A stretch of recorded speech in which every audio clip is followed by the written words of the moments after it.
मैं लेट हूँ क्योंकि आधा घंटा पहले मेरे को देखने की बात थी, बट लेट है, it's better late than never. तो ये जो सफर है ना, इसमें मैं आपको बताऊंगा कि अभी सफलता मिलने के बाद या जहां मैं पहुंचा हूं उसको मत देखिएगा। ये कोशिश कीजिएगा मेरे बातों से कि मैंने पहला 1 साल 2 साल 5 साल क्या किया। तो इसमें से आप लोग मेरे को बताएं कि अभी 1 साल से कम समय से LIC एजेंसी में है ऐसे लोग कितने हैं, हाथ उठाएं। ओके, देखिए यहाँ पर संख्या ज्यादा है, नए एजेंटों की संख्या ज्यादा है।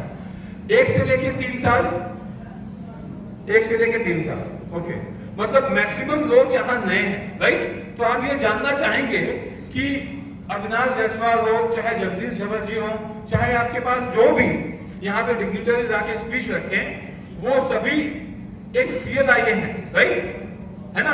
तो अपने CLI के लिए एक बार तालियां दी बजाएंगे दोस्तों। तो CLI है, तो CLI का जो मेन फंक्शन है वो खुद भी एजेंट है और अपने अंदर में एजेंट्स भी उतार सकते हैं। तो मेरा पहला जो काम है वो एजेंसी खुद के कोर्ट में काम चलाना और उसके बाद अपने एजेंटों को काम के लिए प्रोत्साहित करना, राइट। तो जितने भी यहाँ सफल CLI बैठे हुए हैं वो उनका खुद का भी काम है, ये गारंटी है। तो मैं आपको बताऊं कि वो लोग कैसे काम किए हैं या मैं कैसे काम किया था, मैं हल्का सा आपको हिंट देता हूं कि जब मैं इस काम में आया 2003 साल में, तो उस समय जिसके पास भी जाता वो मेरे को सिर्फ एक ही बात बोलता कि अभी कुछ दिन पहले ही मैंने पॉलिसी लिया। अगर आप मेरे से सहमत होंगे या आपके साथ भी ऐसा हो रहा होगा तो एक बार हाथ उठा के मेरे साथ सहमत प्रदान कीजिएगा, राइट। तो पहले मैंने अपने पास ये चीजें सुनी थी कि अभी कुछ दिन पहले मैंने पॉलिसी लिया, राइट। उसके बाद ऐसे भी बहुत लोग मेरे को मिलते थे कि इतना पॉलिसी पहले से ही है कि अब कहां से जमा देंगे। ऐसा आप लोगों के साथ होता है क्या? अच्छा, ऐसे बहुत सारे लोगों के पास मैंने जब गया स्टार्टिंग में, मैं अभी की बात नहीं कह रहा हूं, स्टार्टिंग में, तो ऐसा भी सुनने को मिला कि LIC इतना लंबा क्यों चलाएंगे। आपको सुनने मिलता है, देखिए आवाजें आनी चाहिए, क्योंकि अगर सामने से आवाज नहीं आएगा तो फिर मजा नहीं आएगा। जब भी कहीं भी जाते थे उसके बाद यह सुनने को मिलता था कि LIC की रिटर्न बहुत ज्यादा नहीं है अविनाश, ये आप लोगों को सुनने मिलता है।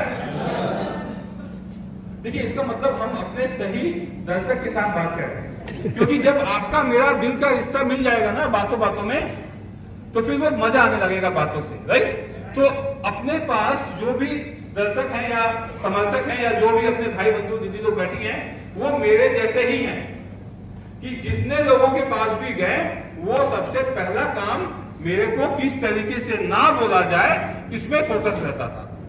आप लोगों के पास भी सेम समस्या है? ओके, तो चलिए आज कैसे उन समस्याओं से निपटारा किया जाए ये सब चीजें हम लोग जानेंगे। लेकिन इसी के बीच हम लोगों के राष्ट्रीय अध्यक्ष जी भी आ गए हैं, तो मैं चाहूंगा जोरदार तालियों के साथ, स्टैंडिंग ओवेशन के साथ उनका स्वागत किया जाए, जोरदार तालियों के साथ। जगदीश झवर जी आज हम लोगों के पास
थैंक यू, बहुत बहुत धन्यवाद सहयोग करने के लिए।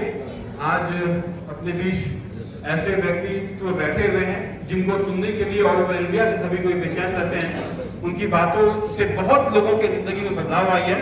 तो मैं आप सभी से ये निवेदन करूंगा कि आज जो मैंने पहली बातें आपको बोली कि जो भी सुने उसको लिखित आकार पे यहाँ से ले जाएं और शेष मुहूर्त तक यहाँ बैठे रहें, क्योंकि सिर्फ एक चिंगारी ही काफी होता है आग लगाने के लिए, है ना। तो वो चिंगारी आपको कब मिलेगा, ये लास्ट तक वेट करना है। चलिए आते हैं हम लोग वापस से।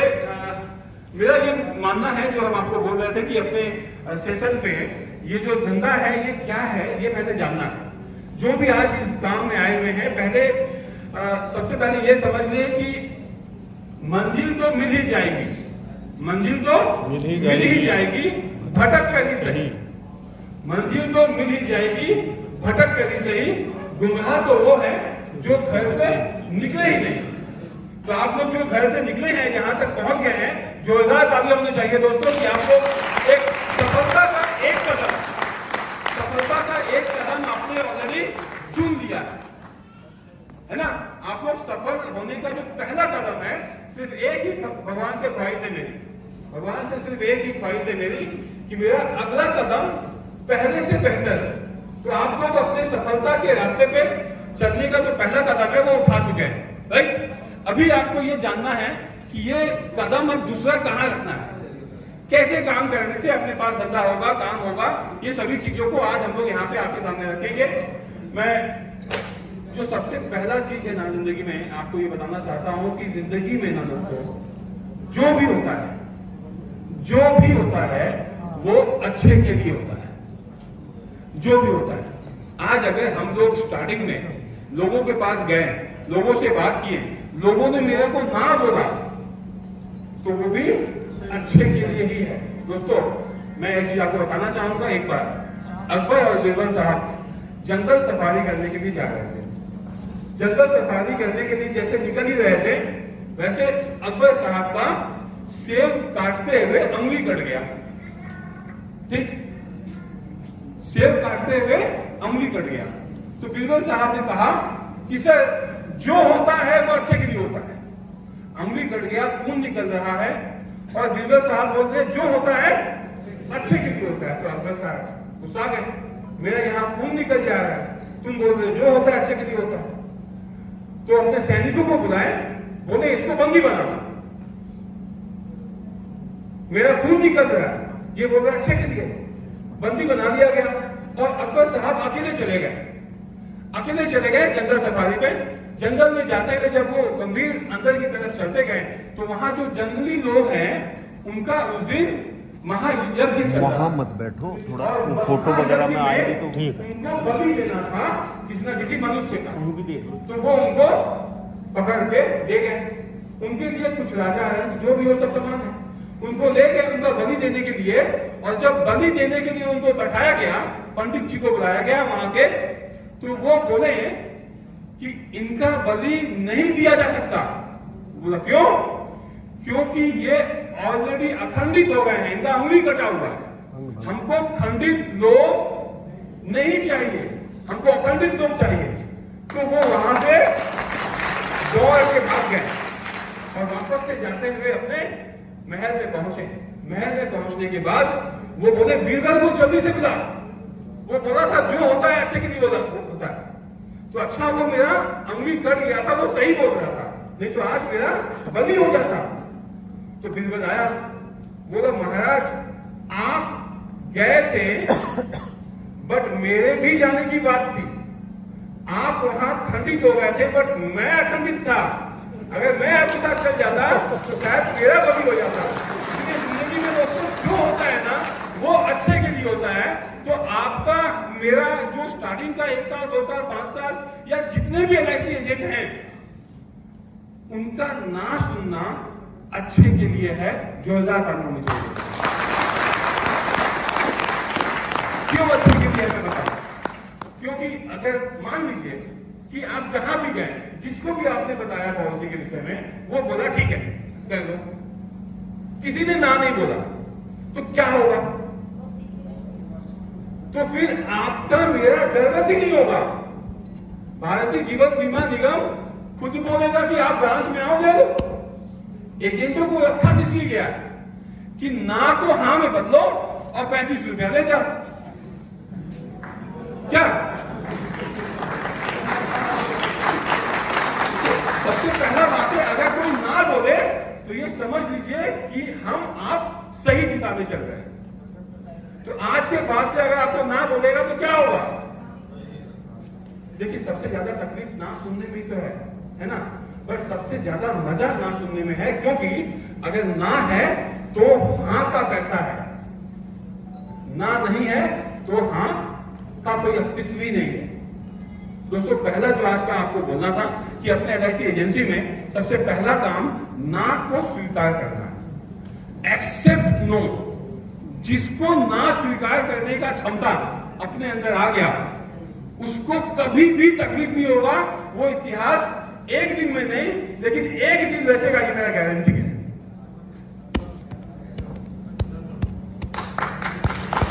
लोगों को शादी बजानी है ना, तो सही से बजानी है। तो मैं आपको बताऊं कि पहला जो कॉन्सेप्ट है एक्सेप्ट नो, ये आज का पहला आपको जो मैं बताना था। सेकंड जो है इस धंधा में जो चीज मांगता है, मैं आपको बताऊं कि मैं आपको जो बताना चाह रहा था वो नियम क्या क्या है, ये पहले आपको जानना है। क्योंकि आप एजेंसी तो ले लिए हैं, IIT एग्जाम तो पास आउट कर गए हैं, लोगों के पास जाना भी स्टार्ट किए हैं, समझाना भी स्टार्ट किए हैं, बट आपको गेम तो आप खेल रहे हैं, बट नियम का विषय में आपको जानकारी नहीं है। तो जब तक नियम नहीं पता होगा तब तक खेलने में खेल तो लेंगे, बट फाउल ज्यादा होगा, आउट ऑफ बॉक्स ज्यादा चल जाएंगे, राइट? तो दूसरा जो सेशन है, दूसरा जो पॉइंट है इस धंधा में, वो बहुत इंपॉर्टेंट पॉइंट है कि आपके पॉकेट में गांधी हो चाहे ना हो, दिल में सब समय आंधी होनी चाहिए दोस्तों, सब समय आंधी होनी चाहिए। आपका जो जोश है ना, वो बहुत स्ट्रांग होना चाहिए। तो ऐसे जोश के साथ आप तालियां बजाएं जो आपको पता चले यहां से अलवर के इस होटल से कि आपके अंदर वो जोश है, क्यों जो अभी तक दिखा नहीं है। वो तालियों से आपको दिखाना है कि आपके अंदर कैसा जोश है। जोरदार एक साथ।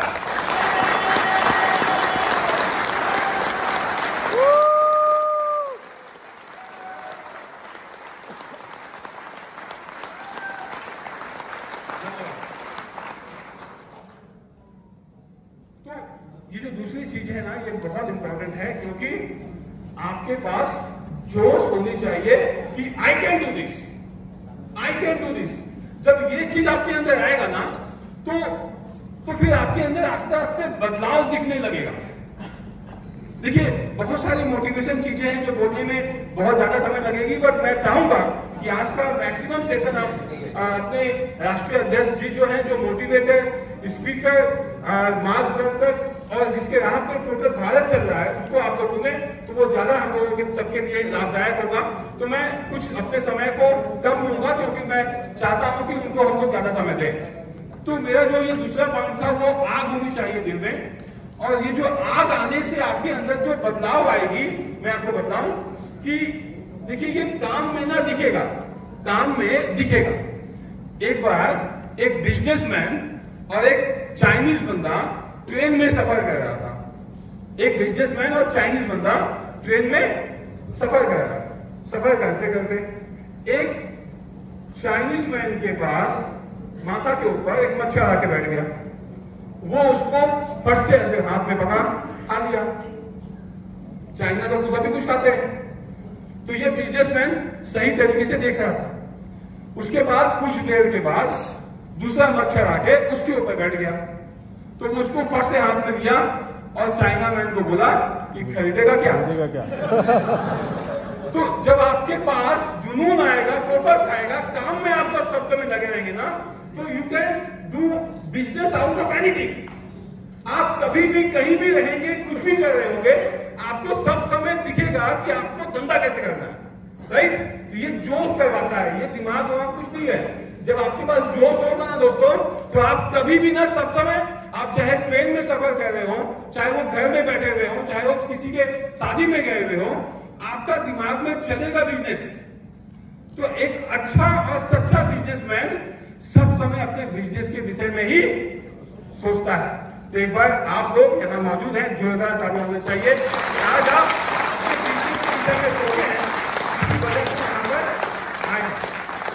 तो मैं कैसा लगा अभी तक फिलहाल जो बताया गया, आप लोगों ने नोट डाउन किया कि नहीं किया, ये बताइए। Very good, very good. तो मैं चाहूंगा कि ये जो अलवर ब्रांच है ना, ये एक ऐतिहासिक ब्रांच है, क्योंकि राजस्थान का सबसे पुराना जो जगह है वो अलवर है। उस अलवर ब्रांच के आप लोग के प्रतिनिधि यहाँ बैठे हुए हैं। ये इतिहास हमको दिख रहा है, ये आपके चेहरे से हमको दिख रहा है कि आप लोग बहुत कुछ करने वाले हैं। आपके अंदर वो जोश है, अभिलाषा है, चाहत है, तभी एकदम एक सुबह से आके आप लोग बैठे हुए हैं। क्या सच है? तो वेरी गुड। तो ये तीनों चीजें आपके पास होनी चाहिए। आपके पास आ गई, आप कोशिश कर रहे हैं, सब कुछ ठीक है, बट अल्टीमेटली ये सभी चीजें आपको एक दिशा दिखाएगी, रास्ता दिखाएगी, सब सही है दोस्तों। लेकिन दिशा के साथ साथ दशा भी सही होना चाहिए, है ना? दिशा के साथ साथ दशा भी आपकी सही होनी चाहिए, क्योंकि आपको पता है क्या करना है, लेकिन किस तरीके से करना है ये नहीं पता है। राइट? तरीका भी तो आपको जानकारी लेना है कि नहीं लेना है।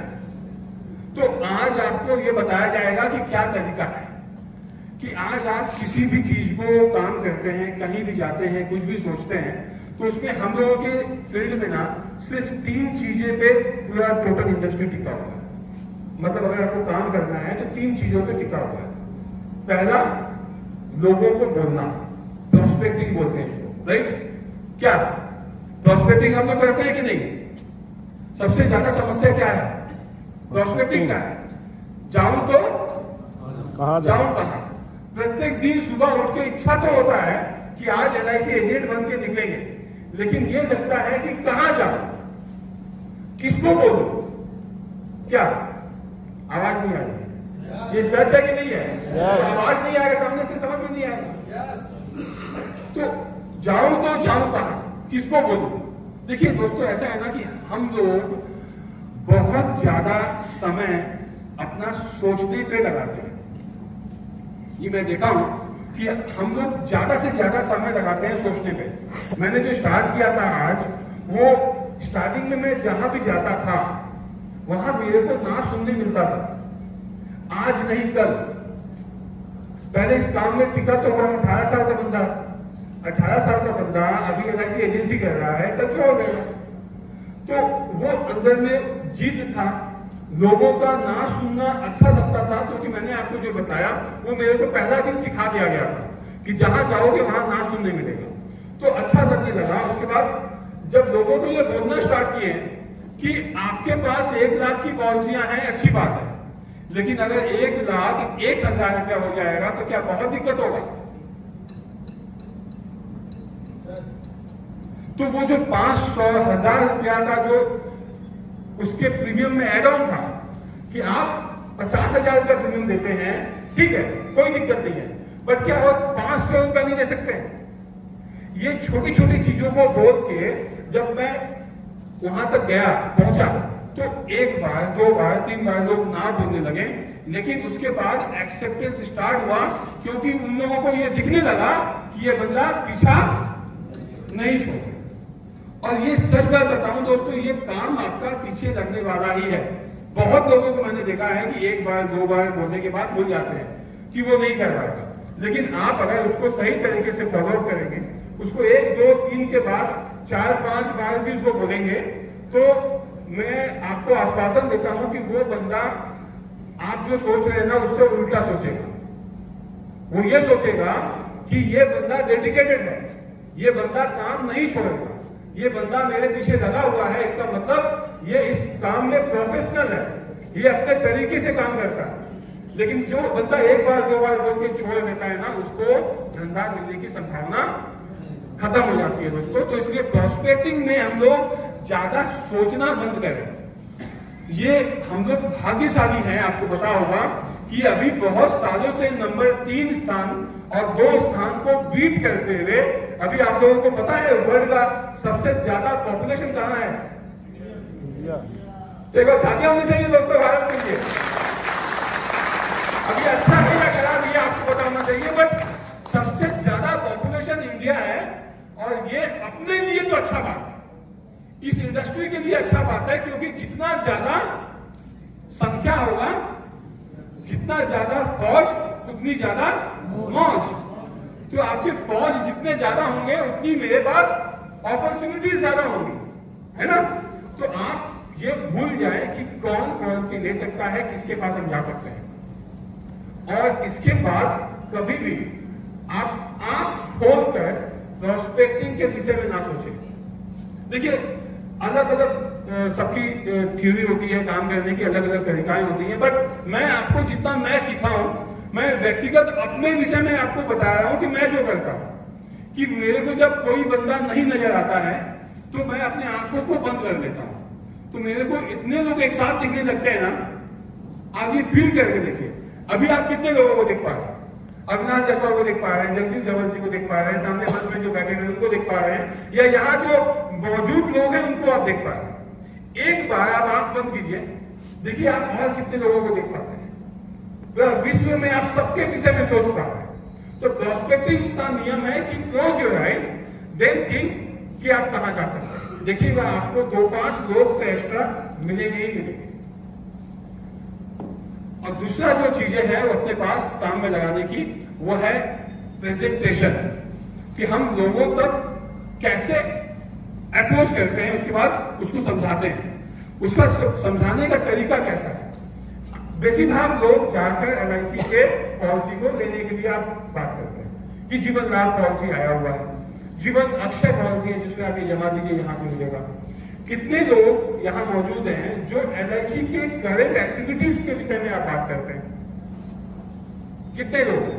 जैसे अभी कल रात को ही हम लोग बातचीत कर रहे थे, तो अभी कहीं वर्ल्ड वार होने की संभावना है, कोई कंट्री से किसी कंट्री का युद्ध चल रहा है, अभी यूक्रेन के साथ काफी दिनों तक युद्ध चला है ना। तो प्रत्येक चीजों में ना अपना अपॉर्चुनिटी खोजना है कि इससे मेरा कहां फायदा है। आपको पता है कि सेक्शन 37 क्या होता है? किसको पता है यहाँ पे? सेक्शन 37 क्या है, किसको पता है? देखिए आज इस वर्ल्ड वार में क्या होगा क्या नहीं होगा किसी को नहीं पता। इकोनॉमी धस जाएगी, क्या हो जाएगी, बहुत लोग बोलेंगे। लेकिन अगर हम आपको जाकर ये बोले एज अ एजेंट, आपको जाकर ये बताएं कि सर इतनी बड़ी महायुद्ध में कब क्या होगा किसी को नहीं पता, लेकिन एकमात्र विश्व में एक ऐसा संस्था है जो आपको पहले दिन से लेकर लास्ट दिन तक सेक्शन 37 का गारंटी देता है, सॉवरेन गारंटी। ये LIC ऑफ इंडिया का एकमात्र ऐसा संस्था है जो सारे विश्व में, सारे भारत में 37 एक्ट के अनुसार गारंटेड सम एश्योर्ड देने का दावा करता है, जो और कहीं नहीं दे सकता। दोस्तों जोरदार दावा होना चाहिए LIC ऑफ इंडिया के। इतने परिस्थितियों में भी आपको गारंटी का दावा एकमात्र भारतीय जीवन बीमा निगम है। जब आप गारंटेड शब्द का इस्तेमाल करेंगे प्रेजेंटेशन में ना, तो आपका प्रेजेंटेशन पहले से ज्यादा स्ट्रांग होगा। आपको जब आप प्रोडक्ट समझाने के पहले आप बताएंगे कि सर आपको पता होना चाहिए या पता होगा कि आज के डेट में जब हम लोग दूसरे बैंकों को, डूबे हुए बैंकों को खरीद रहे थे, तो बहुत लोगों ने बहुत कुछ समझाया, बहुत कुछ बोला कि डूबे हुए को क्यों पैसा लगाते हो। तो IDBI को जब खरीदा गया तब हम बहुत कुछ सोच रहे थे, लेकिन आपको बता के ये खुशी होगा कि जब लास्ट ईयर का जो प्रॉफिट घोषणा हुआ IDBI बैंक का, वो 527 करोड़ रुपया था। उसका नाम भी भारतीय जीवन बीमा निगम है जो उस बैंक को बचाया और खरीदा था। तो वापस एक बार होना चाहिए। मेरा ये मानना है कि आपकी प्रेजेंटेशन में 2-3 पॉइंट, एक पॉइंट एटलीस्ट ऐसा होना चाहिए जो इस संस्था के विषय में होना चाहिए। प्रोडक्ट के विषय में तो होगा, पर संस्था के विषय में जब आप बोलेंगे ना, तो उसका एक एनर्जी लेवल, माइंड सेटअप काम करेगा। तो आपका प्रेजेंटेशन बहुत स्ट्रांग होना चाहिए दोस्तों, जो बहुत ज्यादा काम आता है। और तीसरा पॉइंट जो आता है हम लोगों के काम में, नियम में, वो होता है ऑब्जेक्शन हैंडलिंग, जो मैक्सिमम लोग नहीं कर पाते हैं या जाके हम लोग फेल हो जाते हैं। राइट? कि पॉलिसी तो मैंने समझा दिया, उसको अच्छा भी लगा, बट उसके पास वो मेरे को बोलेगा कि सामने महीना आइए, वो मेरे को बोलेगा कि अभी पैसा नहीं है, वो मेरे को बोलेगा अभी नौकरी चला गया, वो बोलेगा कि मामा का बेटा LIC एजेंट है ना। तो आपके पास ऑब्जेक्शन आता है कि नहीं आता है? नहीं आता है आपके पास। तो ऑब्जेक्शन हैंडलिंग करने का जो क्षमता है ना दोस्तों, वो आपको आपके सीनियर से, आपके ट्रेनिंग में, आपके प्रत्येक जगह से आपको सीखना होगा। जो काम आज CWA संगठन आप लोगों के लिए हो सकता है, ये पहली बार है गुरु शिष्य सम्मेलन। मैं अलवर ब्रांच के लिए जोरदार तालियां देना चाहूंगा, क्योंकि इसका गुरु शिष्य सम्मेलन जो आज हम लोग राष्ट्रपति के नेतृत्व में प्रत्येक भारत के प्रत्येक कोना में जा जाकर ये गुरु शिष्य सम्मेलन के माध्यम से अपने एजेंटों को, अपने सुपरवाइज एजेंट को शिक्षा दे रहे हैं, जिससे उसके पास ये ऑब्जेक्शन हैंडलिंग कैपेसिटी डेवलप हो। आज अगर कोई ये बोले कि मेरे पास पैसा नहीं है, तो आप उसको क्या आंसर दीजिएगा? क्या आंसर दीजिएगा? एनीवन यहां बैठे हुए, आज अगर कोई बोलता है मेरे पास पैसा नहीं है, तो आप क्या उसको ये पूछ नहीं सकते हैं कि सर क्या ये आप अपनी बेटी के स्कूल टीचर को बोल पाइएगा कि आपके पास पैसा नहीं है? आपके पास पैसा नहीं है, क्या ये आप अपने परिवार के सदस्य को बोल पाइएगा कि आज आपके पास पैसा नहीं है, बोल के खाना नहीं आएगा? पैसा नहीं है, इससे ज्यादा इंपॉर्टेंट कि आपको इस चीज का कहीं ना कहीं नॉलेज कम है कि ये भी एक इंपॉर्टेंट पहलू है आपकी जिंदगी का। आपके प्रेजेंटेशन में ऐसे कुछ चीजें होनी चाहिए जो एग्जांपल्स आपको दिखा पाए, जो क्लाइंट को दिखा पाए। देखिए आज मिस्टर मेहता जी आज यहाँ पे, उनका ये डिसीजन सही नहीं हुआ, बोल के आज मिस्टर मेहता कहाँ पर है?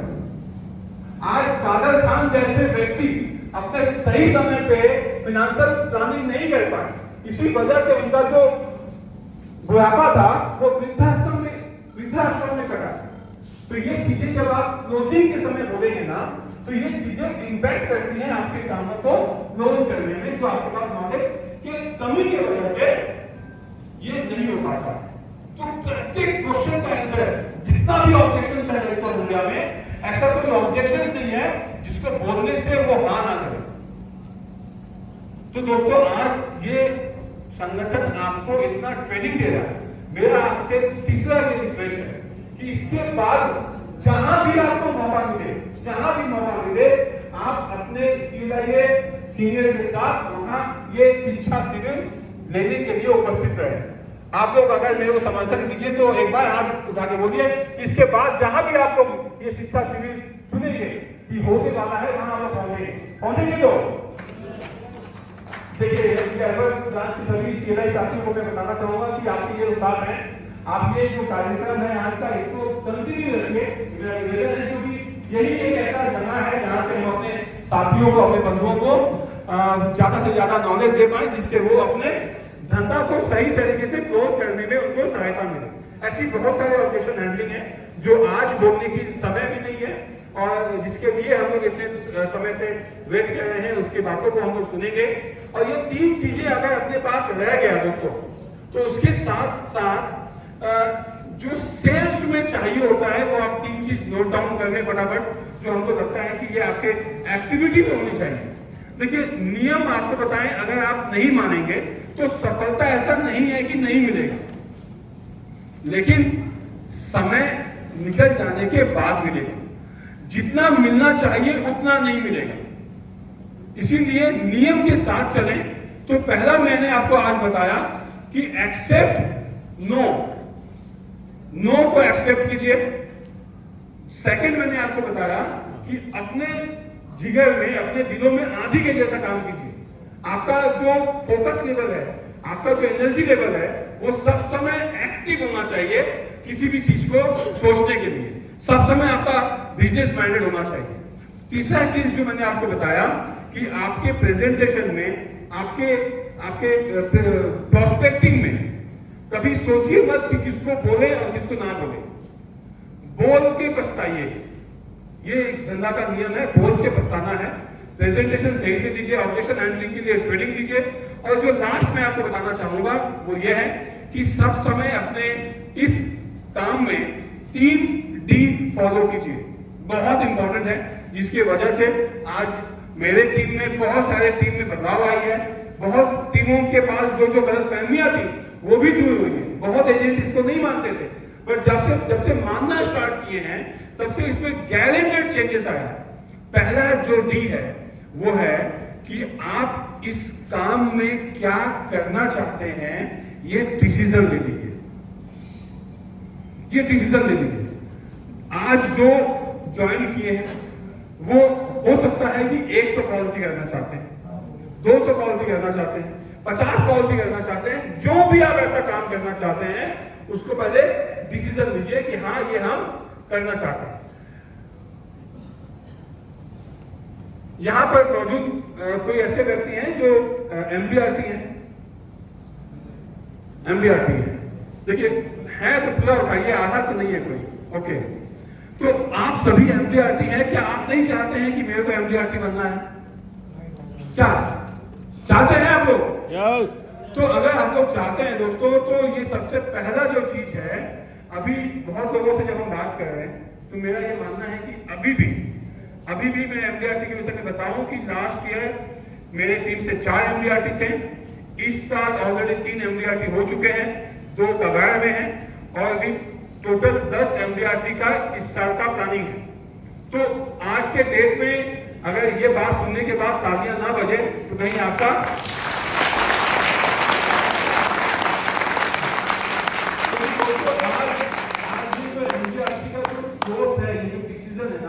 ये सबसे पहले उन लोगों ने लिया था, उसके बाद इसको डिस्क्लोज किया गया। ये जो पहला डी है डिसीजन लेना, ये बहुत लोगों को मैंने देखा है कि ये डिसीजन लेने के बाद अपने पास रख लेते हैं, अपने पास रख लेते हैं कि ये डिसीजन तो मैंने ले लिया, नहीं हुआ तो मेरे तक ही रहेगा। जब तक आपके पास काम करने का कोई वजह ना हो तब तक मेरा जो एनर्जी लेवल है वो कम होता है।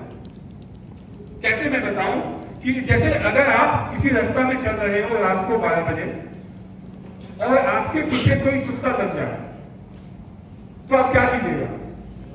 कभी हुआ है किसी के साथ? देखिएगा, रात को 12 बजे अगर कोई आपको कुत्ता दौड़ा दे तो आप एक बार आजमा के देखिएगा कि आपका जो चलने और दौड़ने का गति है वो मिनिमम 3 गुना हो जाएगा। होगा कि नहीं होगा? ये आपको पता नहीं चलेगा। उसके बाद जब आप रुक जाइएगा या कहीं छिपिएगा तो खुद से पूछिएगा ये क्या हम ही थे? तो कभी कभी ना मेरे अंदर क्या खासियत है या मेरे अंदर क्या क्वालिटी है, इसको पता चलाने के लिए किसी चीज को दूसरे चीजों का इस्तेमाल करना होता है। तो ये जो पहला डी है ना दोस्तों, ये बहुत खतरनाक डी है आपके सक्सेस के लिए। जो मेरे प्रत्येक सक्सेसफुल एजेंट, लास्ट ईयर एक एजेंट है जिसका 37 लाख रुपया का इनकम हुआ है, 3 एजेंट है जिसका 24 लाख रुपया से ज्यादा का इनकम है। आज ये जो टीम आप देख रहा है ना, ये ईस्टर्न जोन में नंबर 1 टीम है नॉन सिंगल प्रीमियम में। तो ये जो चीजें हैं ना, मैं आपको बताऊं, इन्हीं छोटे छोटे चीजों से आई है कि आपका जो डिसीजन आपने लिया वो सबसे पहला काम है अपने परिवार को बताइए। अपने परिवार को बताइए कि मैंने ये डिसीजन ले लिया है और ये बहुत टफ है, इतना आसान नहीं है कि मैं इस साल MBRT करने वाला हूं, मैं इस साल सेंचुरी करने वाला हूं। ये मैं अगर सोचा हूं तो मेरे फैमिली के सभी सदस्यों को पता होना चाहिए। अभी तक आप लोगों ने कौन कौन सोचा है कि इस साल क्या करना है? एक बार हाथ उठाएं।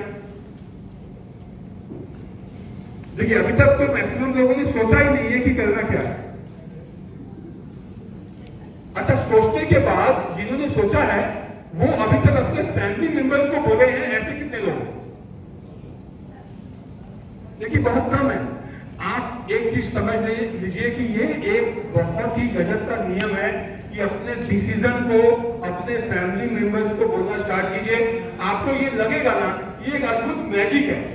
मेरे को पता चला है कि आप लोगों के इस सेशन में कुछ मैजिक भी है, तो मैं जो आपको बोल रहा हूं ना, इसको भी आप मैजिक के हिसाब से ही लीजिए। अगर आप सफल नहीं होंगे ना दोस्तों, तो मेरा कॉन्टैक्ट नंबर आप लिखिएगा, रखिएगा, वो मेरे को फोन करके बोलिएगा कि हाँ आप गलत बोल के गए थे। ये एक ऐसा मैजिक है ना, जब तक आप पूरा मैजिक नहीं देखेंगे तब तक आपको विश्वास नहीं होगा। अपने फैमिली मेंबर्स को बोलिए और आपके आस पास के, आपके जान पहचान में जितने भी लोग हैं उनको ये घोषणा कर दीजिए कि मैं इस साल ये करने वाला हूं। This year target to become a centurion. This year target to become MDRT. This year target to become COT. इस इससे आपका काम करने का गति मिनिमम 4 से 5 गुना हो जाएगा दोस्तों। ये मेरा चैलेंज है। सेकंड जो आपको चाहिए वो डिसीजन तो आपने ले लिया, लेकिन डिसीजन लेने के बाद बहुत सारे लोगों को मैंने देखा है कि वो डिसीजन तो ले लेते हैं बट फोकस नहीं रख पाते हैं काम में, एक ही काम में फोकस नहीं रख पाते। यहाँ कितने पार्ट टाइमर्स बैठे हुए हैं जो LIC एजेंसी के अलावा भी काम करते हैं। देखिए मैक्सिमम लोग ही यहाँ पे पार्ट टाइमर्स हैं, क्योंकि आप लोगों को बुलाया गया है जबरदस्ती, है ना, कि आप जो भी काम कर रहे थे वहां से करते हुए यहाँ कुछ समय नहीं देना होगा, बस आप बात हो जाइए, आपको कुछ नहीं करना होगा, आप जो काम कर रहे कीजिए, यहाँ कुछ समय दे दीजिएगा। देखिए ये सभी चीजें आपके लीडर बोले थे और ये सच था रिक्रूटमेंट प्रोसेस के लिए। जब आप आ गए हैं तो ये सच का सामना कर लीजिए कि ये सब बातें सही नहीं है। अगर जिंदा है तो जिंदा नजर आना आवश्यक है। आप अगर LIC एजेंट हैं दोस्तों तो प्रत्येक दिन सुबह से लेकर शाम तक अपने को LIC एजेंट बोलकर लोगों से मुलाकात कीजिए, लोगों को अपना पहचान बताइए। और ये जो दूसरा जो डिटर्मिनेशन वाली बात है ना, फोकस वाली बात है, ये जो मैंने आपको पहला डी बताया, वो अगर आप सबको ये घोषणा कर देंगे तो बहुत सारे लोग तो वो डिटर्मिनेशन को सही रास्ते पे जाने के लिए आपको सहायक बन जाएंगे। पता है कैसे? जैसे ही आपके ब्रांच के लोगों को पता चल गया कि आप MDRT करने वाले हैं, तो ब्रांच के जो सबसे नेगेटिव व्यक्ति होंगे ना, वो बोलेंगे कि अभी अक्टूबर महीना चल रहा है, 25 तारीख है और अभी तुम MDRT का ख्वाब देख रहे हो बच्चा, अभी मत देखो, सामने साथ देखो। क्या? तो आपके पास ना वो चैलेंज आएगा कि वो मेरे को चैलेंज कर रहा है। अभी भी मेरे पास 65 दिन 70 दिन बचा हुआ, और मैं आपको बताऊं मेरे पास 2 एजेंट ऐसे हैं, मैं आपको 1 तारीख को जरूरत हुआ तो वापस से जान लीजिएगा, जिसको मैं अभी रिक्रूटमेंट तक नहीं किया हूं और उनका प्लानिंग MDRT का है।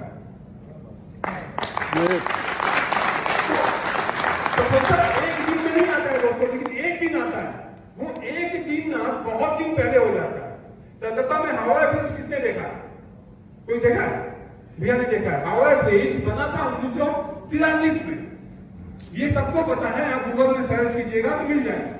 लेकिन वो उसका रूप दिया गया था 1943 में, बट बन चुका था 1928 में। जो व्यक्ति ने अपने दिमाग में सोचा था कि मेरे को बिना कोई सहायता का, बिना कोई नीचे स्टैंड का एक ऐसा झूलन बनाया हुआ ब्रिज बनाएंगे कलकत्ता में, वो 1928 में सोच लिया था दोस्तों। उसका सिर्फ रूप दिया था 1943 में। तो जिस दिन आप सोच लीजिएगा ना कि हमको MDRT बनना है, हमको सेंचुरियन बनना है, हमको 1000 पॉलिसी बेचना है, उस दिन आपके लिए वो सक्सेस का दिन होगा। उसी दिन आपका सक्सेस हो जाएगा जिस दिन आपने सोच लिया। जिस तरीके से 1943 में नहीं, 1928 में हावड़ा ब्रिज एक व्यक्ति के दिमाग में बन चुका था।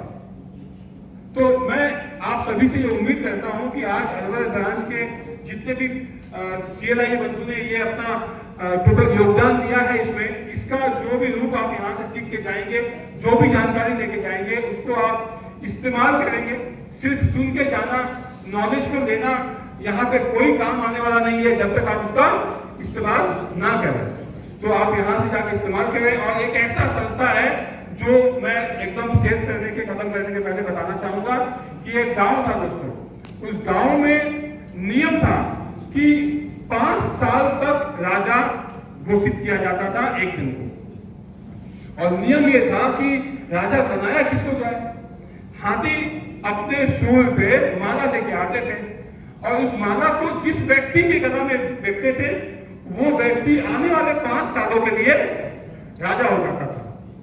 तो उसी प्रोसेस को फॉलो करते हुए एक बार एक व्यक्ति ने अपने माता में माला लिया और वो आने वाले 5 सालों के लिए राजा बन गया। बट उसमें और एक नियम था गांव का, ध्यान में सुनिएगा, कि वो 5 साल जब बीत जाए तो उसके बाद उसको उस गांव के उल्टे तरफ में नदी था और नदी के उस पार जंगल था, वहां भेज दिया जाता और जंगल में जीव जंतु उसको खा लेते, उसका जीवन खत्म हो जाता। तो 5 साल तो वो राजा होता, बट उसका जिंदगी 5 साल के बाद खत्म हो जाता।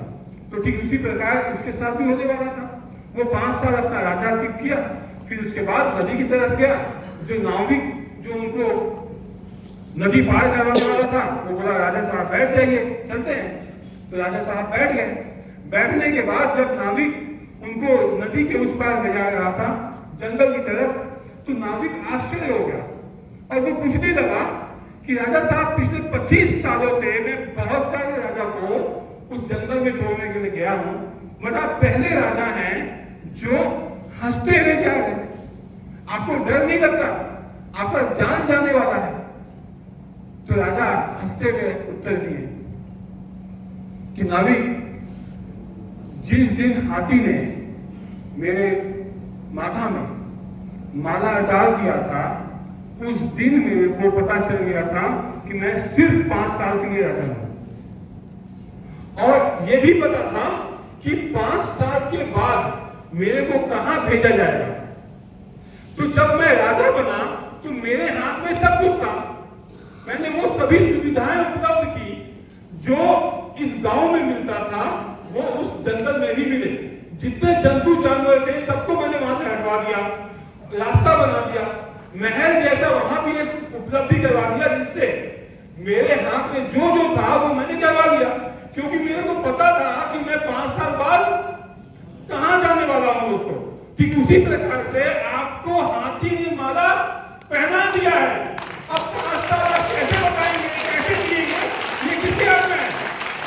ये आपके हाथ में है दोस्तों। तो इसीलिए ये 5 साल जो राजा का जिंदगी है ना, उसको आप सही तरीके से जीजिए, सही तरीके से जी लीजिए, सही तरीके से डेली बेसिस में काम कीजिए सुबह से उठ के रात तक, क्योंकि ये एक ऐसा राजा का आपका जीवन है जो आने वाले सिर्फ 25 साल नहीं, आने वाले आपके पुस्तों को भी, बच्चों को भी, नॉमिनी को भी राजा की जिंदगी देने वाला है दोस्तों।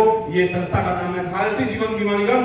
जोरदार तालियों के साथ मैं आप सभी को धन्यवाद देना चाहूंगा कि इतना धैर्य से आपने मेरी बातों को सुना, और बहुत बहुत धन्यवाद आप सभी का कि मेरे को ये मौका दिया कि आपको कुछ बताने का मौका मिला। मेरे को जो भी आपको बताया गया है उसको अमल कीजिएगा, और मैं धन्यवाद देना चाहूंगा इस संगठन को भी, क्योंकि जिसके माध्यम से हम लोग सभी जगह पे जाके आप लोगों जैसे सफल लोगों को और भी सफल बनाने की कोशिश कर रहे हैं। आप लोग सभी को स्वस्थ करें, इसी कामना के साथ मैं अपना